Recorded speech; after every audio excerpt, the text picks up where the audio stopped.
वाल्मीकि जय वाल्मीकि जय वाल्मीकि जय वाल्मीकि। जो बोले सो निरपै भगवान वाल्मीकि महाराज की जय। गुरु रूप साध संगत जी, ਆਪਾਂ ਸਾਰੇ ਹੀ ਜਾਣਦੇ ਹਾਂ ਕਿ ਸਰਕਾਰ ਵੱਲੋਂ ਜੋ ਸੈਂਸਿਸ ਅਗਲੇ ਸਾਲ ਆ ਰਹੇ ਹਨ ਉਹਨਾਂ ਦੀ ਤਾਰੀਖ 21 ਮਾਰਚ ਸਰਕਾਰ ਨੇ ਨਿਯੁਕਤ ਕੀਤੀ ਹੈ। ਆਪ ਸਭ ਭੈਣ ਭਰਾਵਾਂ ਨੂੰ ਜਾਣ ਕੇ ਬੜੀ ਖੁਸ਼ੀ ਹੋਵੇਗੀ ਕਿ ਇਸ ਸੈਂਸਸ ਦੇ ਵਿੱਚ ਸਾਡੇ ਵਾਲਮੀਕੀ ਭਾਈਚਾਰੇ ਨੂੰ ਸਾਡੀ ਆਪਣੀ ਬਾਰਕੋਡ ਮਿਲ ਗਈ ਹੈ। ਜਦੋਂ ਅਸੀਂ ਸੈਂਸਸ ਦੇ ਫਾਰਮ ਭਰਨੇ ਹਨ, ਭਾਵੇਂ ਆਨਲਾਈਨ ਹੋਣ ਜਾਂ ਹਾਰਡ ਕਾਪੀ ਹੋਵੇ, ਉਸ ਦੇ ਵਿੱਚ ਧਾਰਮਿਕ ਜੋ ਕਾਲਮ ਹੈ, ਰਿਲੀਜੀਅਸ ਕਾਲਮ ਹੈ, ਉੱਥੇ ਅਸੀਂ ਸਾਰਿਆਂ ਨੇ ਵਾਲਮੀਕੀ ਲਿਖਣਾ ਹੈ ਤਾਂ ਕਿ ਸਾਡੇ ਆਪਣੇ ਵਾਲਮੀਕੀ ਕਮਿਊਨਿਟੀ ਦੇ ਨੰਬਰ ਬਣ ਸਕਣ। ਗੌਰਮੈਂਟ ਦੀ ਪਹਿਚਾਣ ਦੇ ਵਿੱਚ ਅਸੀਂ ਵਾਲਮੀਕੀ ਕਮਿਊਨਿਟੀ ਇੱਕ ਯੂਨੀਕ ਕਮਿਊਨਿਟੀ ਇਸ ਮੁਲਕ ਦੇ ਵਿੱਚ ਹੁਣ ਰਹਿ ਰਹੇ ਹਾਂ। ਜਿਹੜੇ ਕਮਿਊਨਿਟੀਜ਼ ਨੂੰ ਬੈਨੀਫਿਟਸ ਮਿਲਦੇ ਹਨ, ਅੱਗੇ ਚੱਲ ਕੇ ਉਹਦੇ ਵਿੱਚ ਸਾਨੂੰ ਵੀ ਪੂਰੇ ਬੈਨੀਫਿਟਸ ਮੈਡੀਕਲ ਜਾਂ ਐਜੂਕੇਸ਼ਨ ਜਾਂ ਹੋਰ ਵੀ ਇਸ ਤਰ੍ਹਾਂ ਦੇ ਬੈਨੀਫਿਟਸ ਹੋਣਗੇ, ਉਹ ਸਾਰੇ ਮਿਲਣਗੇ। ਸੋ ਆਪ ਸਭ ਮੋਰੇ ਹੱਥ ਜੋੜ ਕੇ ਬੇਨਤੀ ਹੈ ਕਿ ਅਸੀਂ ਸਾਰਿਆਂ ਨੇ ਜੋ ਰਿਲੀਜੀਅਸ ਕਾਲਮ ਹੈ ਉਸ ਵਿੱਚ ਅਸੀਂ ਵਾਲਮੀਕੀ ਲਿਖਣਾ ਹੈ। ਜਿਸ ਤਰ੍ਹਾਂ ਇੰਗਲਿਸ਼ ਦੇ ਵਿੱਚ ਕਹਿੰਦੇ ਹਨ ਕਿ ਸਮਾਂ ਆ ਗਿਆ ਹੈ, light stand and B counted. ਜੋ ਬੋਲੇ ਸੋ ਨਿਰਪੈ ਭਗਵਾਨ ਵਾਲਮੀਕ ਮਹਾਰਾਜ ਕੀ ਜੈ। जो बड़े सोन पे भगवान वाल्मीकि महाराज की जय।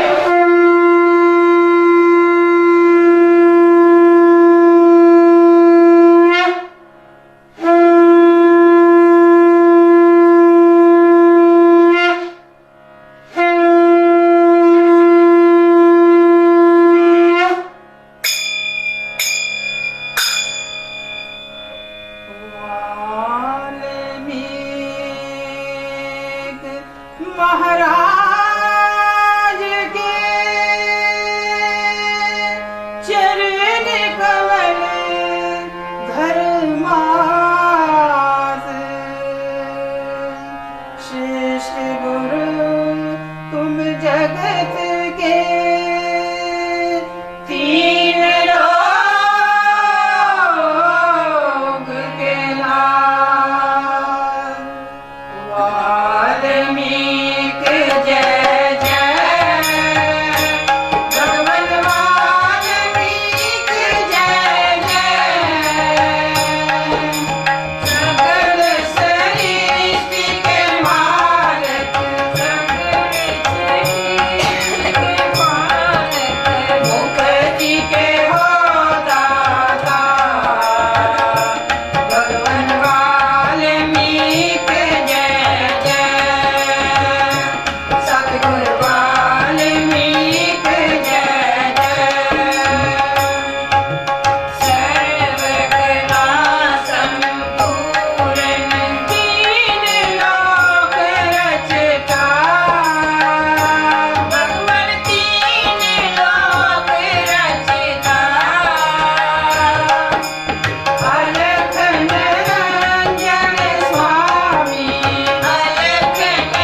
जो बोले सो निरपै भगवान वाल्मीकि महाराज की जय।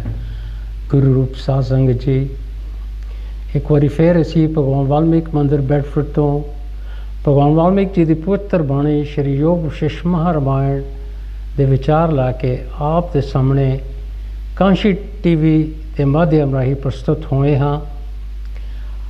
आओ बाणी तो जुड़न तो पहलों आप उस प्रभु परमेश्वर को नमस्कार करिए। सचित आनंद रूप आत्मा नू जिस विच ये सर्ब जीव पासते हैं ते लीन होंदे हैं ते स्थित होंदे हैं ते जिस तो ज्ञाता ज्ञान ते गेयम दृष्टा दर्शन ते दृश्य करता कारण ते क्रिया सिद्ध होंदे हैं ते जिस आनंद के कारण करके संपूर्ण विश्व आनंदवान है ते जिस आनंद का करके जीव जिਉਂਦੇ हैं उस आनंद रूप आत्मा नू नमस्कार है। गुरु प्यारी साध संगत जी, जो प्रसंग बाणी विचों चल रहा है, ये बाणी करकटी राक्षसी के बारे भगवान वाल्मीकि ने इसनों उत्पत्ति प्रकरण 58 अध्याय दर्ज किया है, जिस विच करकटी ने अपने उतरां दा जदों उन्होंने उत्तर मिलिया तो बड़ी प्रसन्न हुई और कहन लगी कि जिवें चंद्रमा नूं वेख के कमली प्रफुल्लित हुंदी है, फुल्लां नाल मिल के हवा सुगंधित हुंदी है, तो सूरज के उदय होने नाल सूरजमुखी कमल प्रफुल्लित हो जाते हैं, तिवें ही संतां दी संगत नाल बुद्धि सुख पाउंदी है। क्योंकि किरात देश का राजा और उसके महामंत्री ने उसके उत्तरां दा बड़े ही ज्ञानपूर्वक उसनूं ਉਹਦੇ सवालों का उत्तर दिता। करकटी अगे की कह रही है, सवाल उठाती है, वो कौन है जो दीवा हाथ विच लैके टोए विच डिगे, तो कौन है जो दीवा हाथ विच लैके हनेरा वेखे। तिवें ही वो कौन है जो संतां दी संगत करे तो दुखी रहे, संतां दी संगत नाल सारे दुख नष्ट होंदे हैं। सो करकटी होर सवाल उठा रही है कि वो कौन है जो दीवा हाथ विच जे उहदे होवे ते फिर भी वो हनेरे विच टोए विच डिग पवे, ते वो कौन है जो दीवे दी रोशनी होवे ते उहनूं हनेरा नज़र आवे, ते वो कौन है जिहड़ा संतां दी संगत करता है तो फिर भी दुखी रहिंदा है।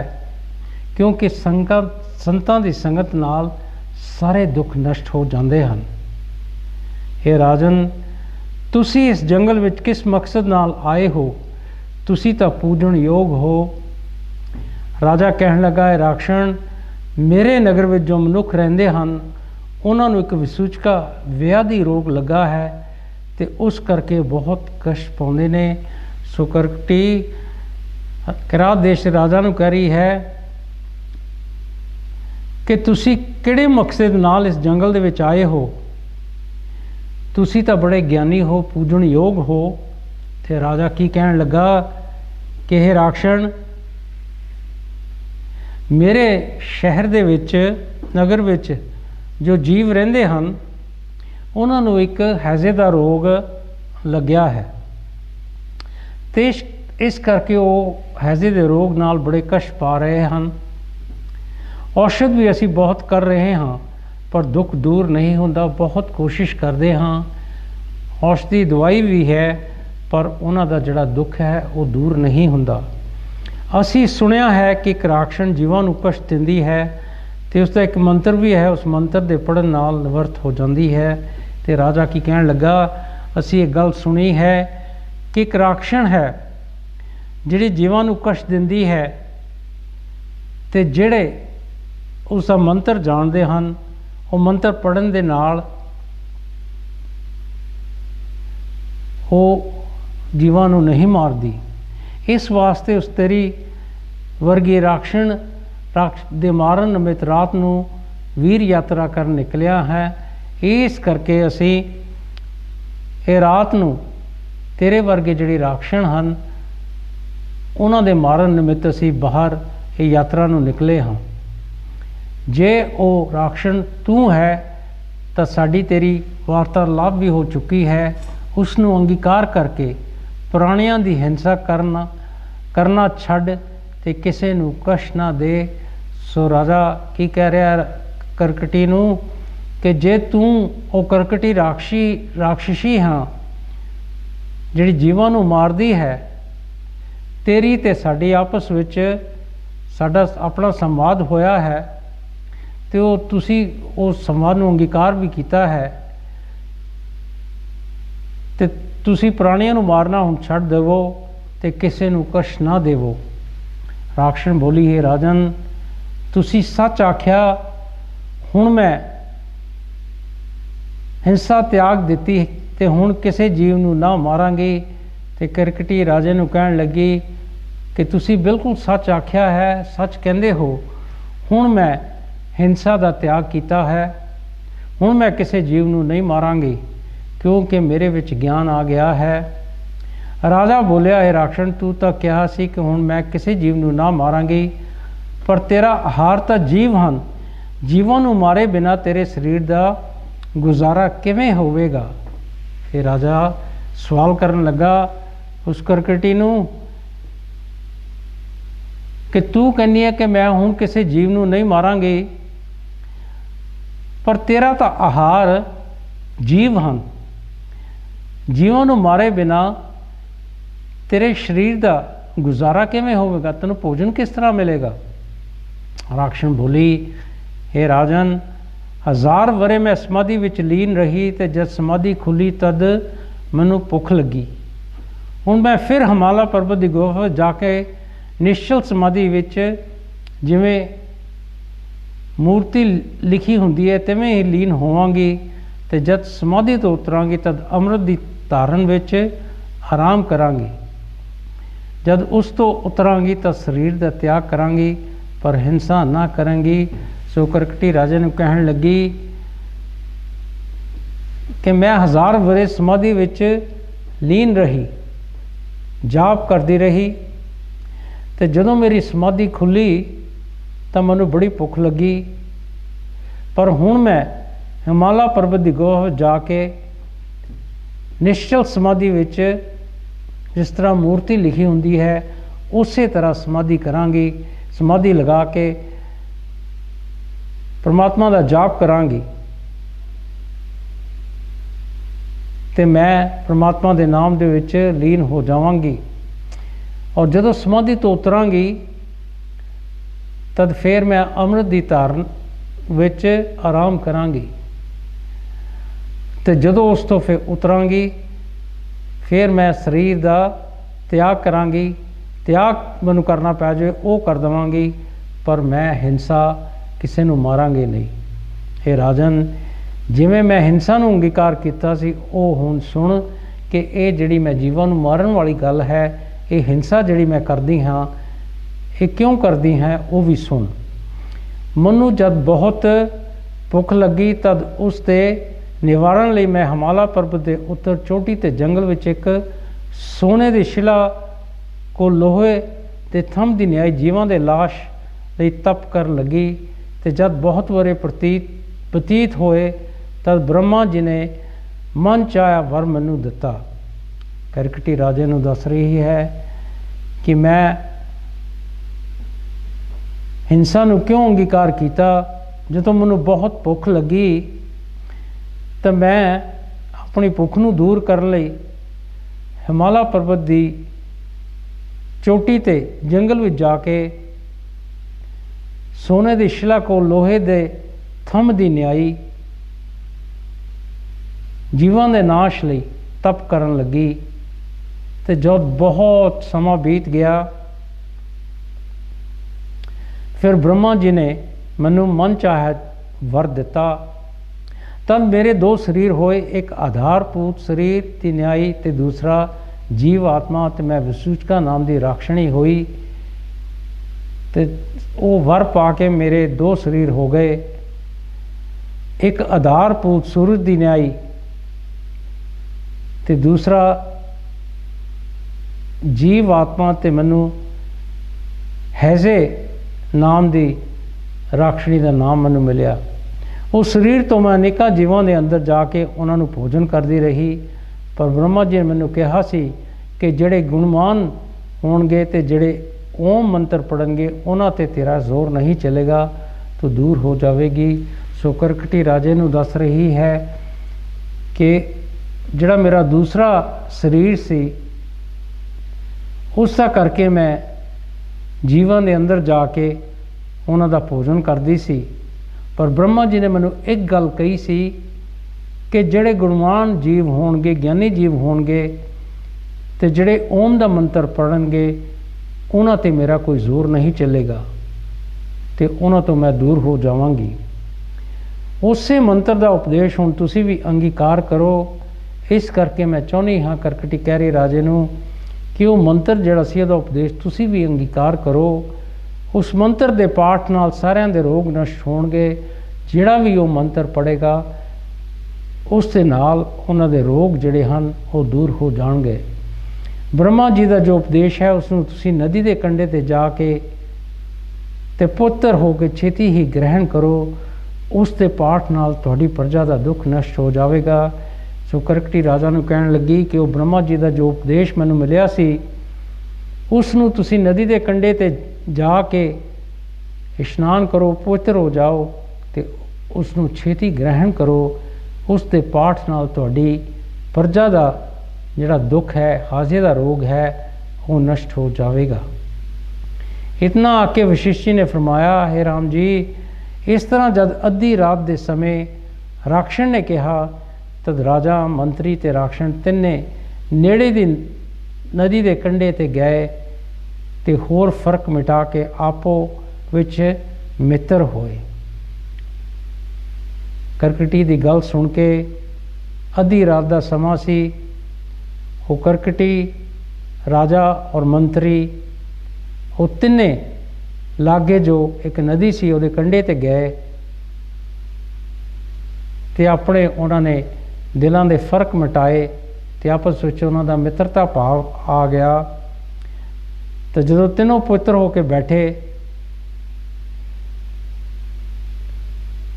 ਤਾਂ ਜੋ ਮੰਤਰ ਰਾਖਸ਼ਣ ਨੂੰ ਬ੍ਰਹਮਾ ਜੀ ਨੇ ਉਪਦੇਸ਼ ਕੀਤਾ ਸੀ ਉਹੀ ਮੰਤਰ ਸੂਚਕਾ ਨੇ ਪ੍ਰੇਮ ਨਾਲ ਰਾਜਾ ਨੂੰ ਉਪਦੇਸ਼ ਕੀਤਾ ਤੇ ਉੱਥੋਂ ਤੁਰਨ ਲੱਗੀ। ਜਦੋਂ ਇਸ਼ਨਾਨ ਕਰਕੇ ਤਿੰਨੇ ਉਹ ਬੈਠ ਗਏ ਤੇ ਜੋ ਮੰਤਰ ਕਰਕਟੀ ਨੂੰ ਬ੍ਰਹਮਾ ਜੀ ਨੇ ਉਪਦੇਸ਼ ਵਿੱਚ ਦੱਸਿਆ ਸੀ ਉਹੀ ਮੰਤਰ ਕਰਕਟੀ ਨੇ ਬੜੇ ਪ੍ਰੇਮ ਨਾਲ ਰਾਜਾ ਨੂੰ ਉਸ ਦਾ ਉਪਦੇਸ਼ ਦਿੱਤਾ ਤੇ ਉੱਥੋਂ ਤੁਰ ਪਈ। ਤਦ ਰਾਜਾ ਨੇ ਆਖਿਆ, ਇਹ ਮਹਾਦੇਵੀ, ਤੂੰ ਸਾਡੀ ਗੁਰੂ ਹਾਂ, ਇਸ ਲਈ ਅਸੀਂ ਕੁਝ ਪ੍ਰਾਰਥਨਾ ਕਰਦੇ ਹਾਂ, ਉਸ ਨੂੰ ਸਵੀਕਾਰ ਕਰ। ਜਦੋਂ ਕਰਕਟੀ ਉੱਥੋਂ ਤੁਰ ਪਈ ਤਾਂ ਰਾਜਾ ਉਸ ਨੂੰ ਕਹਿਣ ਲੱਗਾ, ਹੈ ਮਹਾਦੇਵੀ, ਤੂੰ ਤਾਂ ਸਾਡੀ ਗੁਰੂ ਹਾਂ, ਅਸੀਂ ਤੇਰੇ ਮੂਹਰੇ ਇੱਕ ਪ੍ਰਾਰਥਨਾ ਕਰਦੇ ਹਾਂ ਤੇ ਤੂੰ ਉਸ ਨੂੰ ਅੰਗੀਕਾਰ ਕਰ। ਇਹ ਮਹਾਦੇਵੀ, ਜੋ ਮਹਾਂਪੁਰਖ ਹਨ ਉਹਨਾਂ ਦਾ ਸੋਹਣਾ ਪ੍ਰੇਮ ਵੱਧਦਾ ਜਾਂਦਾ ਹੈ ਤੇ ਤੁਹਾਡਾ ਸਰੀਰ ਵੀ ਇੱਛਾਚਰੀ ਹੈ ਕਿ ਜਿਹੜੇ ਮਹਾਂਪੁਰਖ ਹੁੰਦੇ ਹਨ ਉਹਨਾਂ ਦਾ ਸੋਹਣਾ ਪ੍ਰੇਮ ਆਪਸ ਵਿੱਚ ਵੱਧਦਾ ਜਾਂਦਾ ਹੈ। ਇਸ ਲਈ ਮਨ ਨੂੰ ਚੁਰਾਉਣ ਵਾਲੇ ਗਹਿਣੇ ਕੱਪੜੇ ਸਹਿਤ ਇਸਤਰੀ ਵਰਗਾ ਛੋਟਾ ਸਰੀਰ ਧਾਰ ਕੇ ਕੁਝ ਚਿਰ ਸਾਡੇ ਨਗਰ ਵਿੱਚ ਨਿਵਾਸ ਕਰੋ ਕਿ ਤੂੰ ਇੱਛਾਚਰੀ ਹੈ, ਜਿਸ ਤਰ੍ਹਾਂ ਇੱਛਾ ਕਰਦੀ ਹੈ ਉਹ ਹੋ ਜਾਂਦਾ ਹੈ। ਇਸ ਲਈ ਤੂੰ ਮਨ ਨੂੰ ਚੁਰਾਉਣ ਵਾਲੇ ਗਹਿਣੇ ਕੱਪੜੇ ਸਹਿਤ, ਜਿਸ ਤਰ੍ਹਾਂ ਇੱਕ ਇਸਤਰੀ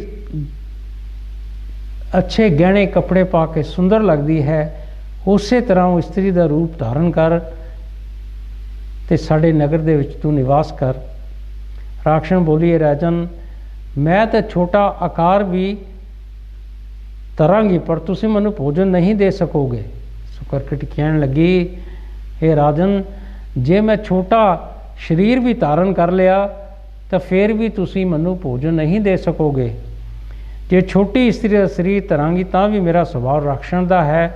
ਇਸ ਨੂੰ ਤ੍ਰਿਪਤ ਕਰਨਾ ਆਮ ਮਨੁੱਖਾਂ ਦੀ ਨਿਆਈ ਤਾਂ ਨਹੀਂ ਕਿ ਜੇ ਮੈਂ ਇੱਕ ਛੋਟੀ ਇਸਤਰੀ ਦਾ ਸਰੀਰ ਧਾਰਨ ਕਰ ਲਿਆ ਪਰ ਫਿਰ ਵੀ ਜਿਹੜਾ ਮੇਰੇ ਸੁਭਾਅ ਇੱਕ ਰਾਖਸ਼ਣ ਦਾ ਹੈ ਉਹ ਮੇਰੇ ਵਿੱਚੋਂ ਨਹੀਂ ਜਾਏਗਾ।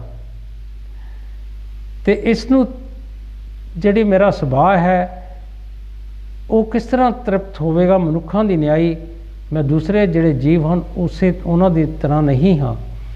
ਜਿਹੋ ਜਿਹਾ ਸਰੀਰ ਦਾ ਸੁਭਾਅ ਹੈ ਸੋ ਸ੍ਰਿਸ਼ਟੀ ਤੱਕ ਤਿਵੇਂ ਹੀ ਰਹਿੰਦਾ ਹੈ, ਹੋਰ ਨਹੀਂ ਹੁੰਦਾ।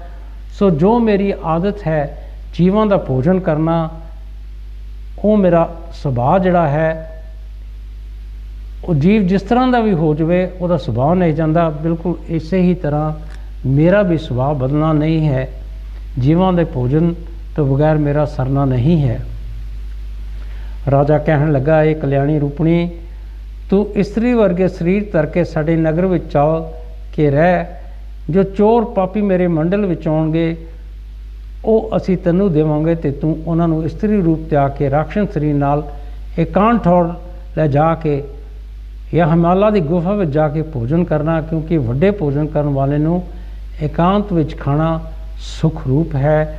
ਸੋ ਰਾਜਾ ਕਰਕਟੀ ਨੂੰ ਕਹਿਣ ਲੱਗਾ ਕਿ ਹੇ ਕਲਿਆਣ ਰੂਪਣੀ, ਤੂੰ ਇਸਤਰੀ ਵਰਗਾ ਸਰੀਰ ਧਾਰਨ ਕਰਕੇ ਸਾਡੇ ਨਗਰ ਦੇ ਵਿੱਚ ਸਾਡੇ ਨਾਲ ਚੱਲ, ਤੇ ਜਿਹੜੇ ਚੋਰ ਪਾਪੀ ਜੀਵ ਮੇਰੇ ਨਗਰ ਵਿੱਚ ਆਉਣਗੇ ਅਸੀਂ ਤੈਨੂੰ ਉਹ ਦੇਵਾਂਗੇ ਤੇ ਤੂੰ ਉਹਨਾਂ ਨੂੰ ਉਹਨਾਂ ਦਾ ਭੋਜਨ ਕਰੀ। ਤੂੰ ਆਪਣੇ ਇਸਤਰੀ ਦਾ ਰੂਪ ਤਿਆਗ ਕੇ ਰਾਖਸ਼ਨ ਦਾ ਸਰੀਰ ਧਾਰ ਕੇ ਇਕਾਂਤ ਦੇ ਵਿੱਚ ਉਹਨਾਂ ਨੂੰ ਜਾ ਕੇ ਜਾਂ ਹਿਮਾਲੇ ਦੀ ਗੁਫਾ ਦੇ ਵਿੱਚ ਉਹਨਾਂ ਨਾਲ ਜਾ ਕੇ ਉਹਨਾਂ ਦਾ ਭੋਜਨ ਕਰੀ, ਕਿਉਂਕਿ ਜਿਹੜੇ ਵੱਡਾ ਭੋਜਨ ਕਰਨ ਵਾਲੇ ਜੀਵ ਹੁੰਦੇ ਹਨ ਉਹ ਇਕਾਂਤ ਦੇ ਵਿੱਚ ਖਾਣਾ ਉਹਨਾਂ ਨੂੰ ਸੁਖ ਰੂਪ ਲੱਗਦਾ ਹੈ। ਜਦ ਉਹਨਾਂ ਦਾ ਭੋਜਨ ਕਰਕੇ ਤ੍ਰਿਪਤ ਹੋਣਾ ਤਦ ਸੁੱਤੇ ਰਹਿਣਾ, ਜਾਂ ਨੀਂਦ ਤੋਂ ਜਾਗਣਾ ਤਾਂ ਸਮਾਧੀ ਵਿੱਚ ਲੀਨ ਹੋਣਾ, ਤੇ ਜਦ ਸਮਾਧੀ ਤੋਂ ਉਤਰਨਾ ਤਦ ਫਿਰ ਸਾਡੇ ਕੋਲ ਆਉਣਾ। ਅਸੀਂ ਤੇਰੇ ਵਾਸਤੇ ਕੈਦੀ ਇਕੱਠੇ ਕਰਕੇ ਰੱਖਾਂਗੇ, ਉਹਨਾਂ ਨੂੰ ਲਿਜਾ ਕੇ ਭੋਜਨ ਕਰਨਾ। ਜੋ ਧਰਮ ਦੇ ਨਿਮਿਤ ਹਿੰਸਾ ਹੈ ਉਹ ਹਿੰਸਾ ਪਾਪ ਰੂਪ ਨਹੀਂ, ਤੇ ਜਿਸ ਦੀ ਹਿੰਸਾ ਕਰਦਾ ਹੈ ਉਸ ਦਾ ਮਰਨਾ ਵੀ ਨਹੀਂ, ਸਗੋਂ ਉਸ 'ਤੇ ਦਇਆ ਹੈ, ਕਿਉਂਕਿ ਉਹ ਪਾਪ ਕਰਨ ਤੋਂ ਛੁੱਟਦਾ ਹੈ। ਸੋ ਰਾਜਾ ਰਾਖਸ਼ਣੀ ਨੂੰ ਕਹਿਣ ਲੱਗਾ ਕਿ ਤੂੰ ਜਦੋਂ ਜੀਵਾਂ ਦਾ ਭੋਜਨ ਕਰਕੇ ਤ੍ਰਿਪਤ ਹੋ ਜਾਵੇਂਗੀ ਫਿਰ ਤੂੰ ਆਪਣੀ ਨੀਂਦ ਵਿੱਚ ਰਹਿਣਾ। ਨੀਂਦ ਤੋਂ ਉੱਠ ਕੇ ਤੂੰ ਪਰਮਾਤਮਾ ਨੂੰ ਯਾਦ ਕਰਨਾ, ਕਿਉਂਕਿ ਜਿਹੜੇ ਪਾਪੀ ਜੀਵ ਹਨ ਉਹਨਾਂ ਦੀ ਹਿੰਸਾ ਕਰਨਾ ਇਸ ਦਾ ਪਾਪ ਨਹੀਂ ਲੱਗਦਾ, ਕਿਉਂਕਿ ਉਹਨਾਂ ਦਾ ਮਾਰਨਾ ਸਗੋਂ ਉਸ 'ਤੇ ਦਇਆ ਕਰਨ ਵਾਲੀ ਗੱਲ ਹੈ, ਕਿਉਂਕਿ ਉਹਨਾਂ ਦਾ ਪਾਪ ਜਿਹੜਾ ਹੈ ਦੂਰ ਹੋ ਜਾਂਦਾ ਹੈ। ਗੁਰੂ ਰੂਪ ਸਾਧ ਸੰਗਤ ਜੀ ਅਸੀਂ ਬ੍ਰੇਕ ਵੱਲ ਆ ਰਹੇ ਹਾਂ। ਬ੍ਰੇਕ ਤੋਂ ਬਾਅਦ ਇੱਕ ਵਾਰੀ ਫਿਰ ਆਪਦੇ ਸਾਹਮਣੇ ਪ੍ਰਸਤੁਤ ਹੋਵਾਂਗੇ। ਜੋ ਬੋਲੇ ਸੋ ਨਿਰਭੈ। भगवान वाल्मीकि महाराज की जय। जय वाल्मीकि जय वाल्मीकि जय वाल्मीकि जय वाल्मीकि।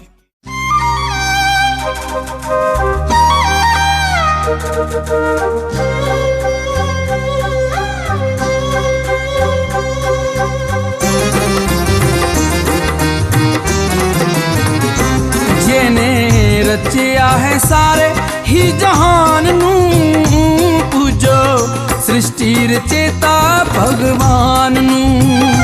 जेने रचिया है सारे ही जहान नू, पूजो सृष्टि रचेता भगवान नू। वो सदा उच्चा रखो कौम दे निशान नू, पूजो सृष्टि रचेता भगवान नू। ओ प्रभु चरनां विच दूर भरम सब तय होवे, वाल्मीकि भगवान सदा तेरी जय होवे। प्रभु चरनां विच दूर भरम सब तय होवे, वाल्मीकि भगवान सदा तेरी जय होवे।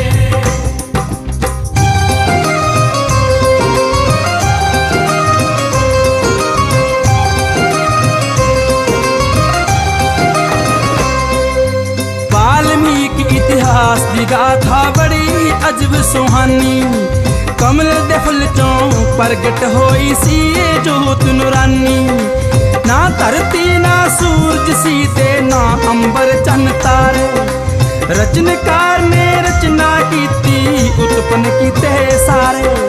धरत उगावे अन्न ते सूरज वंडदा है रुशनाइयां, ਗਗਨ ਹਵਾ ਪਾਣੀ ਨੇ ਪਦਵੀਆਂ ਦੇਵਤਿਆਂ ਦੀਆਂ ਪਾਈਆਂ ਪੈਦਾ। ਧਰਤੀ ਤੇ ਕੀਤਾ ਇਨਸਾਨ ਨੂੰ ਪੂਜੋ, ਸ੍ਰਿਸ਼ਟੀ ਰਚੇਤਾ ਭਗਵਾਨ ਨੂੰ।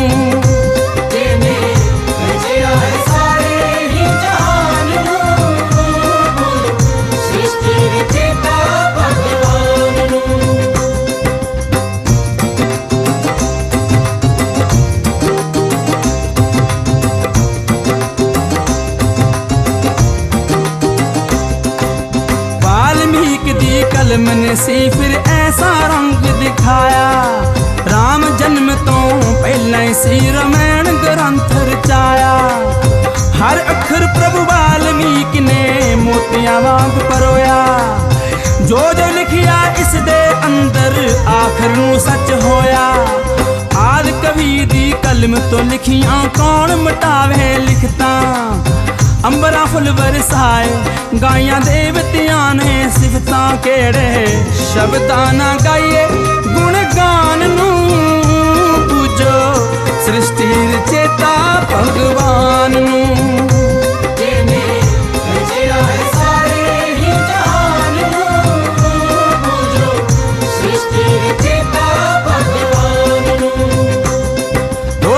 चरनां विच दूर भरम सब तय होवे, वाल्मीक भगवान सदा तेरी जय होवे।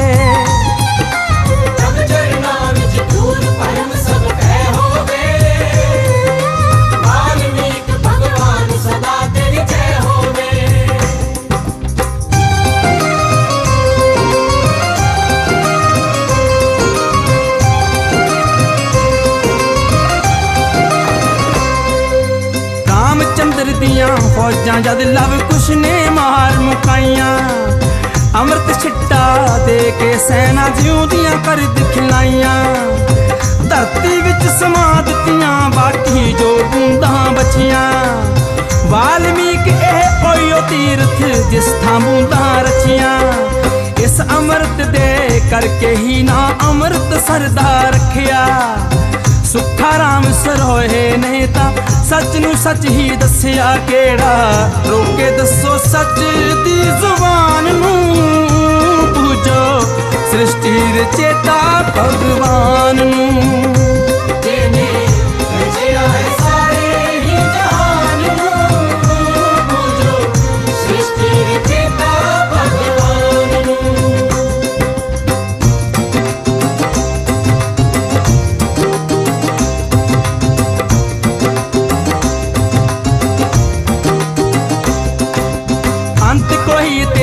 ना सकिया अजर अमृत काला, तेरियां तां बस तूइयों जाने है मेरे प्रितपाला। डोरा सारे जगत दियां ने तेरे हथ विच साइयां, बेपरवाह समझे केड़ा तेरियां बेपरवाहियां।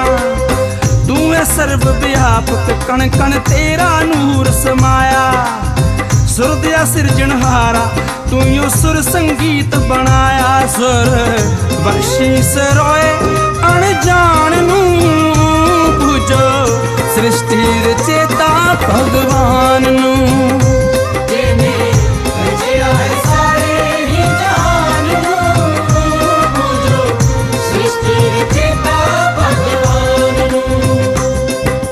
प्रभु चरनां विच दूर भरम सब तय होवे, वाल्मीक भगवान सदा तेरी जय होवे।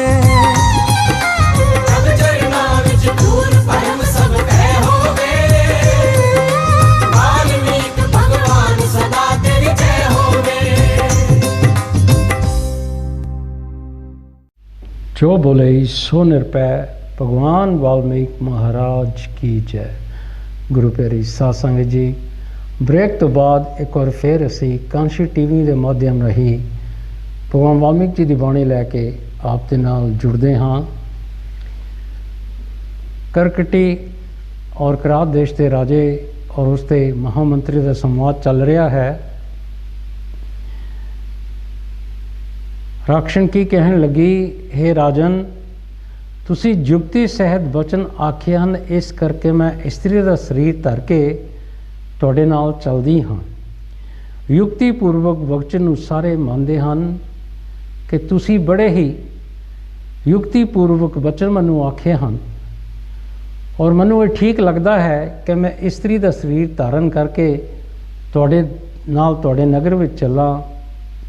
ਜਿਹੜੇ ਯੁਕਤੀਪੂਰਵਕ ਵਚਨ ਹੁੰਦੇ ਹਨ ਉਹਨਾਂ ਨੂੰ ਕੋਈ ਮੋੜਦਾ ਨਹੀਂ, ਸਾਰੇ ਉਹਨਾਂ ਨੂੰ ਮੰਨਦੇ ਹਨ। ਇਸ ਤਰ੍ਹਾਂ ਆਖ ਕੇ ਰਾਖਸ਼ ਨੇ ਸੁੰਦਰ ਇਸਤਰੀ ਦਾ ਸਰੀਰ ਧਾਰਨ ਕੀਤਾ ਤੇ ਬਹੁਤ ਕੰਗਣ ਆਦਿਕ ਵੱਖ-ਵੱਖ ਪ੍ਰਕਾਰ ਦੇ ਗਹਿਣੇ ਤੇ ਕੱਪੜੇ ਪਾ ਕੇ ਰਾਜੇ ਨਾਲ ਤੁਰੀ।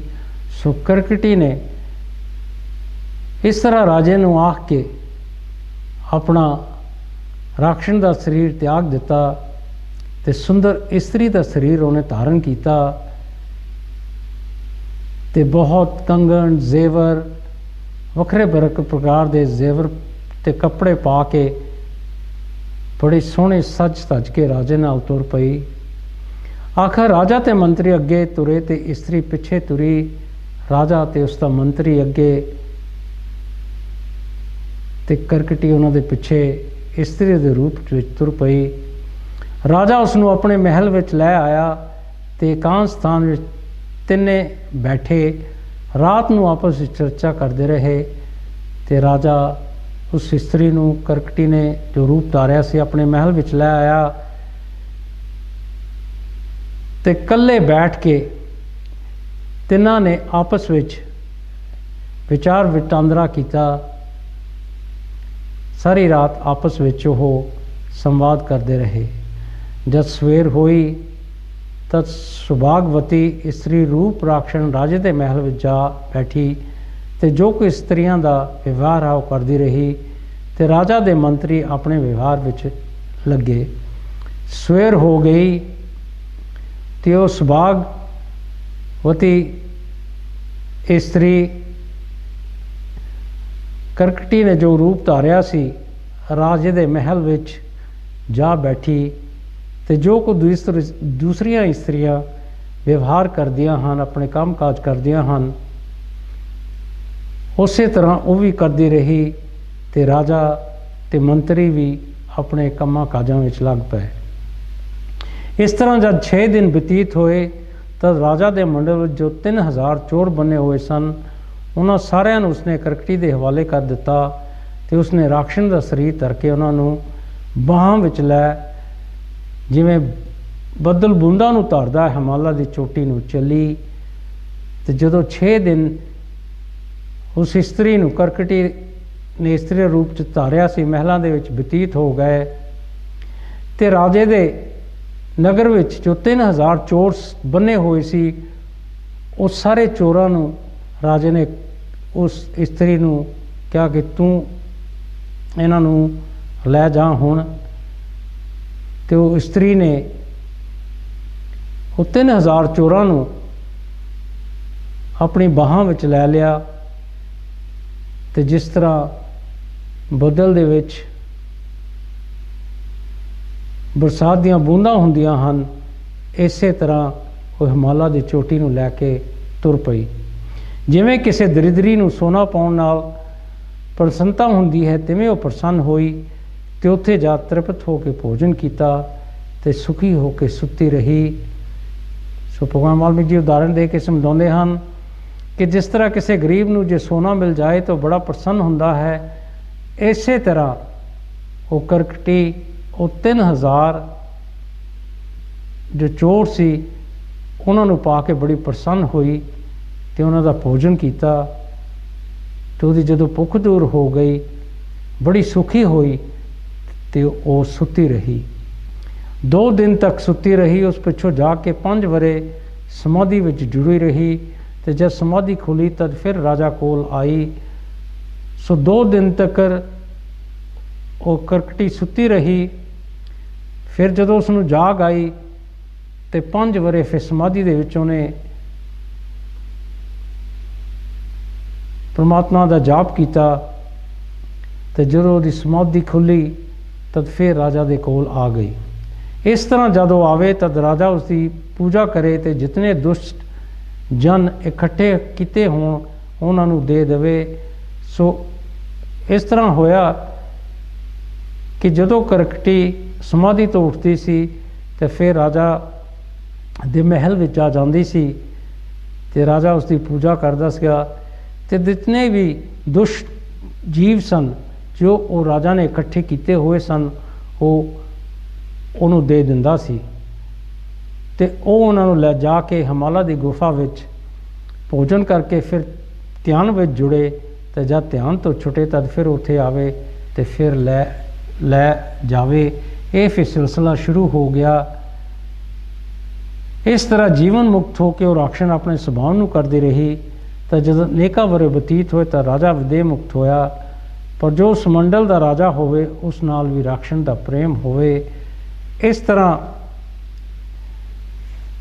ਜੀਵਨ ਮੁਕਤ ਹੋ ਕੇ ਉਹ ਕਰਕਟੀ ਰਾਖਸ਼ਣ ਆਪਣੇ ਸੁਭਾਅ ਵਿੱਚ ਕਿ ਲੋਕਾਂ ਦਾ ਜੀਵਾਂ ਦਾ ਭੋਜਨ ਕਰਨਾ ਕਰਦੀ ਰਹੀ ਤੇ ਕਈ ਸਾਲ ਬੀਤ ਗਏ ਤੇ ਰਾਜਾ ਵੀ ਵਿਦੇਹ ਮੁਕਤ ਹੋਇਆ।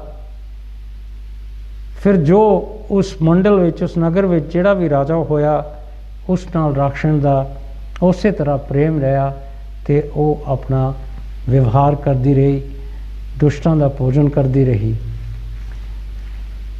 ਆਖਰ ਜਦ ਰਾਖਸ਼ਣ ਆਵੇ ਤਦ ਕਿਰਾਤ ਦੇਸ਼ ਦਾ ਰਾਜਾ ਪਹਿਲਾਂ ਦੀ ਤਰ੍ਹਾਂ ਉਸ ਦੀ ਪੂਜਾ ਕਰੇ ਤੇ ਜੋ ਕੁਝ ਵੀ ਸੂਚਕਾ ਜਾਂ ਦੂਸਰਾ ਕੋਈ ਰੋਗ ਉਹਨਾਂ ਦੀ ਪ੍ਰਜਾ ਵਿੱਚ ਹੋਵੇ ਉਸ ਨੂੰ ਰਾਖਸ਼ਣ ਨਿਵਰਤ ਕਰੇ। ਸੋ ਭਗਵਾਨ ਵਾਲਮੀਕ ਜੀ ਦੱਸਦੇ ਹਨ ਕਿ ਉਹ ਰਾਖਸ਼ਣ ਜਦੋਂ ਕਿਰਾਤ ਦੇਸ਼ ਦੇ ਰਾਜਾ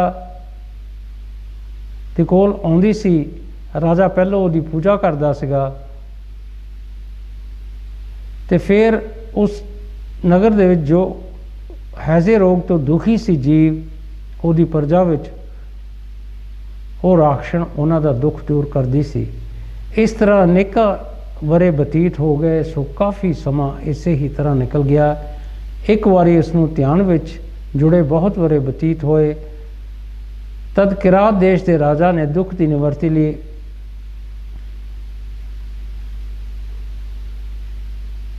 ਉੱਚੇ ਸਥਾਨ ਤੇ ਉਸ ਦੀ ਮੂਰਤੀ ਥਾਪੀ ਤੇ ਉਸ ਮੂਰਤੀ ਤੇ ਇੱਕ ਨਾਮ ਕੰਦਰਾ ਦੇਵੀ ਤੇ ਦੂਸਰਾ ਨਾਮ ਮੰਗਲਾ ਦੇਵੀ ਰੱਖਿਆ। ਇੱਕ ਵਾਰੀ ਕੀ ਹੋਇਆ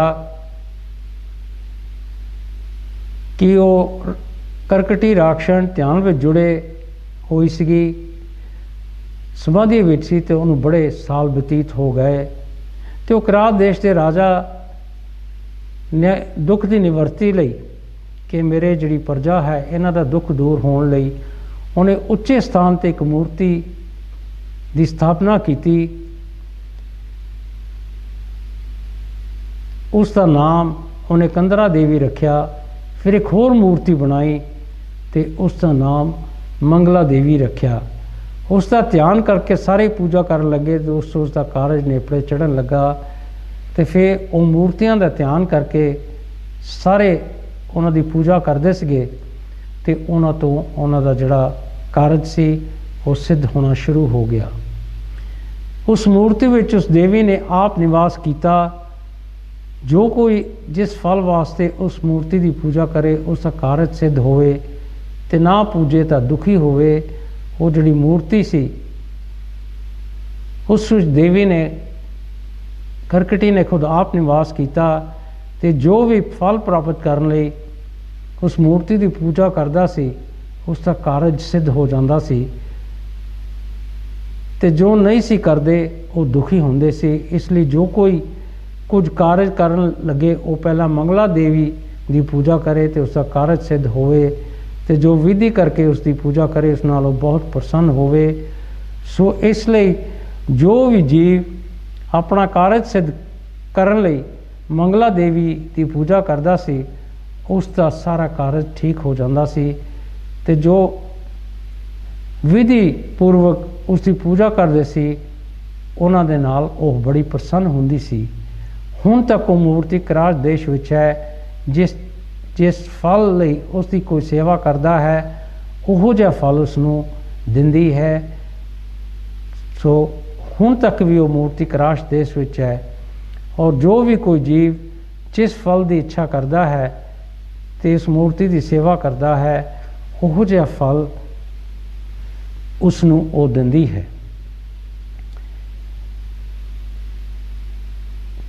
ਸੋ ਭਗਵਾਨ ਵਾਲਮੀਕ ਜੀ ਸਮਝਾਉਂਦੇ ਹਨ ਕਿ ਇਹ ਆਨੰਦਿਤ ਕਰਕਟੀ ਦਾ ਪ੍ਰਸੰਗ ਜਿਵੇਂ ਪਹਿਲਾ ਹੋਇਆ ਹੈ ਤਿਵੇਂ ਹੀ ਮੈਂ ਤੁਹਾਨੂੰ ਆਖਿਆ ਹੈ।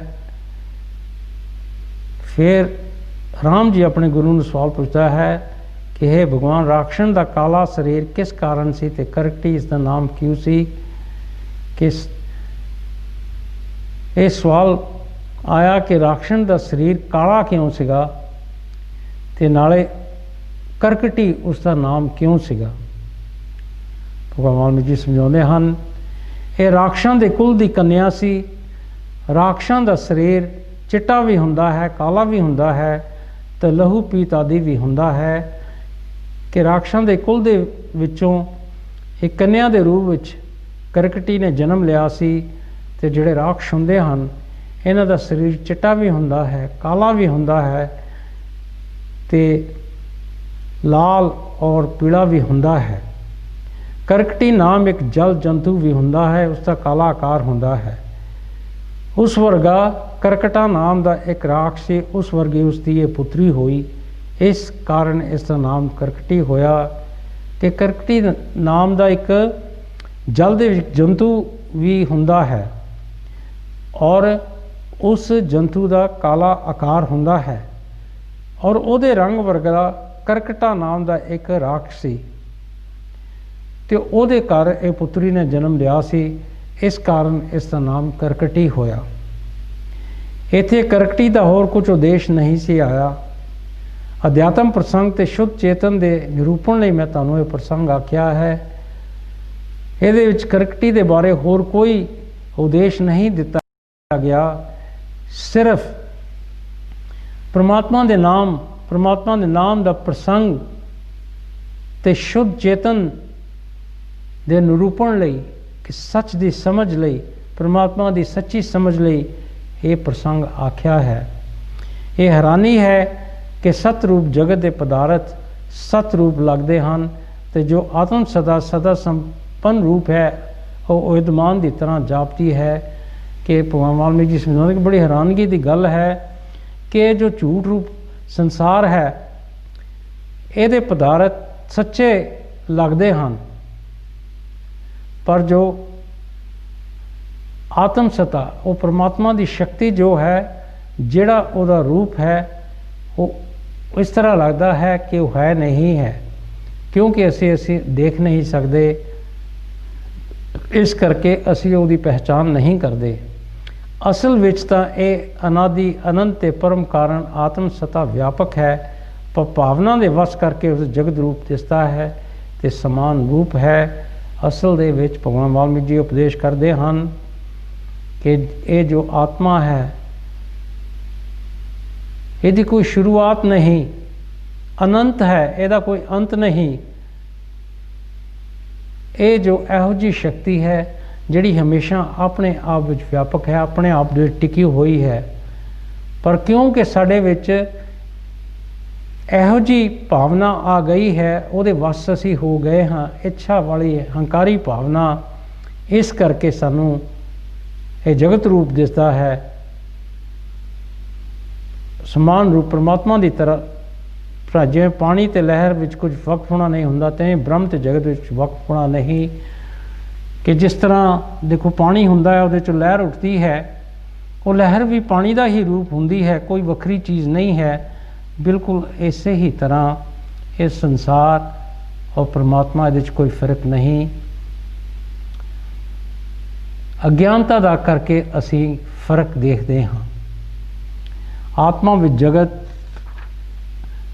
ਕੋਈ ਦ્વੈਤ ਰੂਪ ਨਹੀਂ ਹੋਇਆ। ਆਤਮ ਸਤਾ ਆਪਣੇ ਆਪ ਵਿੱਚ ਮੌਜੂਦ ਹੈ ਤੇ ਉਸ ਵਿੱਚ ਜਿਹੋ ਜਿਹਾ ਚਿੱਤ ਸੰਪੰਨ ਦ੍ਰਿੜ ਹੁੰਦਾ ਹੈ ਉਹ ਜਿਹਾ ਰੂਪ ਹੋ ਕੇ ਦਿਸਦਾ ਹੈ। ਕਿ ਦੇਖੋ ਆਤਮਾ ਦੇ ਵਿੱਚ ਕੋਈ ਸੰਸਾਰੀ ਗੱਲ ਨਹੀਂ ਹੈ। ਜਿਹੜੀ ਆਤਮਿਕ ਸ਼ਕਤੀ ਹੈ ਉਹ ਹਮੇਸ਼ਾ ਆਪਣੇ ਆਪ ਵਿੱਚ ਟਿਕੀ ਹੋਈ ਹੈ, ਪਰ ਜੋ ਉਸ ਦੇ ਵਿੱਚੋਂ ਕੋਈ ਦ੍ਰਿੜ ਸੰਕਲਪ ਉੱਠਦਾ ਹੈ ਉਹੋ ਜਿਹਾ ਹੀ ਅੱਗੇ ਸਾਨੂੰ ਨਜ਼ਰ ਆਉਂਦਾ ਹੈ। ਜਿਵੇਂ ਬਾਂਦਰ ਰੇਤ ਨੂੰ ਇਕੱਠਾ ਕਰਕੇ ਉਸ ਵਿੱਚ ਅੱਗ ਦੀ ਭਾਵਨਾ ਕਰਦੇ ਹਨ ਤੇ ਸਾੜਦੇ ਹਨ ਤਾਂ ਉਹਨਾਂ ਨੂੰ ਠੰਡ ਉਸ ਤੋਂ ਨਿਵਰਤ ਹੁੰਦੀ ਹੈ, ਤਿਵੇਂ ਹੀ ਸਮ ਸਥਿਤ ਤੇ ਸ਼ਾਂਤ ਰੂਪ ਆਤਮਾ ਵਿੱਚ ਜਦ ਜਗਤ ਦੀ ਭਾਵਨਾ ਫੁਰਦੀ ਦਾ ਵੱਖ-ਵੱਖ ਪ੍ਰਕਾਰ ਦਾ ਲੱਗਦਾ ਹੈ ਕਿ ਦੇਖੋ ਬਾਂਦਰ ਹੁੰਦੇ ਹਨ, ਉਹ ਰੇਤਾਂ ਨੂੰ ਇਕੱਠਾ ਕਰਦੇ ਹਨ ਤੇ ਉਹਦੇ ਵਿੱਚ ਅੱਗ ਦੀ ਭਾਵਨਾ ਕਰਦੇ ਹਨ ਤੇ ਉਹਨਾਂ ਨੂੰ ਫਿਰ ਠੰਡ ਜਿਹੜੀ ਹੈ ਮਹਿਸੂਸ ਨਹੀਂ ਹੁੰਦੀ। ਬਿਲਕੁਲ ਇਸੇ ਹੀ ਤਰ੍ਹਾਂ ਸਮ ਸ਼ਾਂਤਪੂਰਵਕ ਸਥਿਤ ਤੇ ਸ਼ਾਂਤ ਰੂਪ ਆਤਮਾ ਜੋ ਹੈ ਉਸ ਵਿੱਚ ਜਦੋਂ ਜਗਤ ਦੀ ਭਾਵਨਾ ਫੁਰਦੀ ਹੈ ਤਦ ਵੱਖ-ਵੱਖ ਪ੍ਰਕਾਰ ਦਾ ਸੰਸਾਰ ਸਾਨੂੰ ਨਜ਼ਰ ਆਉਂਦਾ ਹੈ। ਜਿਵੇਂ ਥੰਮ ਵਿੱਚ ਪੁਤਲੀਆਂ ਉਹਦੇ ਹੋਏ ਬਿਨਾਂ ਹੀ ਸ਼ਿਲਪੀ ਦੇ ਮਨ ਵਿੱਚ ਉਹਦੇ ਦੀ ਨਿਆਈ ਲੱਗਦੀਆਂ ਹਨ,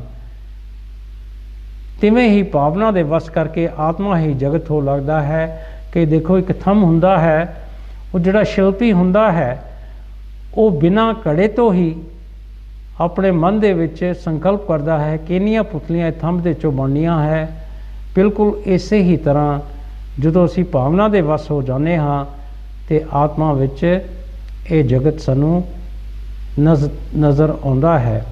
ਜਿਵੇਂ ਬੀਜ ਵਿੱਚ ਪੱਤਾ, ਫੁੱਲ, ਟਹਿਣੀ ਤੇ ਬਿਰਛ ਸਮਾਨ ਰੂਪ ਹੁੰਦੇ ਹਨ, ਤਿਵੇਂ ਬ੍ਰਹਮ ਵਿੱਚ ਜਗਤ ਅਨੰਨ ਰੂਪ ਹੈ। ਜਿਸ ਤਰ੍ਹਾਂ ਇੱਕ ਬੀਜ ਦੇ ਵਿੱਚ ਬਿਰਛ ਦਾ ਇੱਕ ਪੂਰਾ ਰੂਪ ਹੁੰਦਾ ਹੈ, ਪੱਤੇ, ਫੁੱਲ, ਟਾਹਣੀਆਂ, ਉਸੇ ਹੀ ਤਰ੍ਹਾਂ ਇਹ ਬ੍ਰਹਮ ਵਿੱਚ ਤੇ ਜਗਤ ਵਿੱਚ ਕੋਈ ਫਰਕ ਨਹੀਂ। ਇਹ ਜਗਤ ਵੀ ਉਸ ਪ੍ਰਭੂ ਪਰਮੇਸ਼ਵਰ ਦਾ ਹੀ ਇੱਕ ਅੰਸ਼ ਹੈ। ਜਿਵੇਂ ਬੀਜ ਤੇ ਬਿਰਛ ਵਿੱਚ ਭੇਦ ਨਹੀਂ, ਤਿਵੇਂ ਬ੍ਰਹਮ ਤੇ ਜਗਤ ਵਿੱਚ ਭੇਦ ਨਹੀਂ। ਅਵਿਚਾਰ ਕਰਕੇ ਭੇਦ ਲੱਗਦਾ ਹੈ ਤੇ ਵਿਚਾਰ ਕਰਨ ਨਾਲ ਜਗਤ ਭੇਦ ਨਸ਼ਟ ਹੋ ਜਾਂਦਾ ਹੈ। ਸੋ ਅਵਿਚਾਰ ਦਾ ਕਾਰਨ ਕਰਕੇ ਸਾਨੂੰ ਇਹ ਜਗਤ ਨਜ਼ਰ ਆਉਂਦਾ ਹੈ। ਜਦੋਂ ਸਾਡੇ ਵਿੱਚ ਬਾਣੀ ਦਾ ਸੱਚਾ ਵਿਚਾਰ ਆਉਂਦਾ ਹੈ, ਸੰਤਾਂ ਦੀ ਸੰਗਤ ਹੁੰਦੀ ਹੈ ਤੇ ਇਹ ਜੋ ਫਰਕ ਹੈ, ਇਹ ਭੇਦ ਹੈ, ਉਹ ਖਤਮ ਹੋ ਜਾਂਦਾ ਹੈ। ਗੁਰੂ ਪਿਆਰੀ ਸਾਧ ਸੰਗਤ ਜੀ, ਅੱਜ ਦੇ ਪ੍ਰੋਗਰਾਮ ਦਾ ਅੰਤ ਵੱਲ ਅਸੀਂ ਆ ਰਹੇ ਹਾਂ। ਅਗਲੇ ਹਫਤੇ ਫਿਰ ਆਪ ਦੇ ਸਾਹਮਣੇ ਪ੍ਰਸਤੁਤ ਹੋਵਾਂਗੇ। ਜੋ ਬੋਲੇ ਸੋ ਨਿਰਭੈ। ਭਗਵਾਨ ਵਾਲਮੀਕ ਮਹਾਰਾਜ की जय। जो बोले सो निरभै। भगवान वाल्मीक महाराज की जय।